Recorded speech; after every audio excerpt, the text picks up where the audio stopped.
80. We'll have more in your 6-day forecast in about 13 minutes. But for now, that's your news and weather together. Vince, thank you. It's time to move on. That's what Milwaukee Mayor Tom Barrett says about an ongoing labor and immigration dispute between Palermo's Pizza and some workers there. The National Labor Relations Board just denied an appeal filed by the group representing some of the fired workers. But today that group said they are not done fighting. Our Tammy Hugh joins us live in the newsroom to explain why.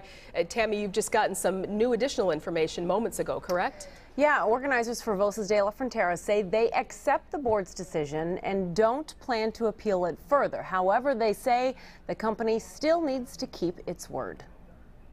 We believe that they gamed a broken immigration system. Christine Newman-Ortiz says her organization, Voces de la Frontera, will continue to hold Palermo's feet to the fire.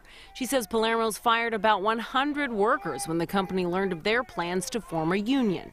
The company argued it was simply following immigration laws. A labor relations board just upheld a decision that mostly favored Palermo's, but it had ruled that 11 workers were illegally fired and should be hired back. 5 months later, they still haven't reinstated the workers who supported the union that the law did say should have been reinstated and given back pay. So all of that creates a fear, a climate of fear. In a statement, the company president says the ruling clears the way for our employees to have their voices heard through a fair and legal vote. And we continue to support that right to choose, and we have throughout this entire process. Milwaukee Mayor Tom Barrett agreed. He says in a statement, "It is my hope that the workers will now proceed with an organizing vote."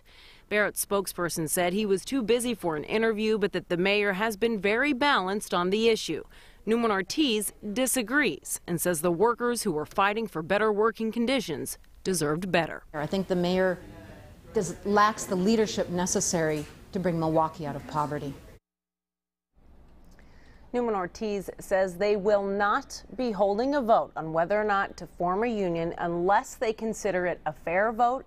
And she says right now they simply no longer think a fair election is possible. She also said the company, again, was ordered to reinstate those 11 workers, but there is no hard timeline as to when that needs to happen. She says they continue and plan to hold them accountable. Reporting live in the newsroom, I'm Tammy Hughes, Fox 6 News. Does she seem confident those workers will be reinstated?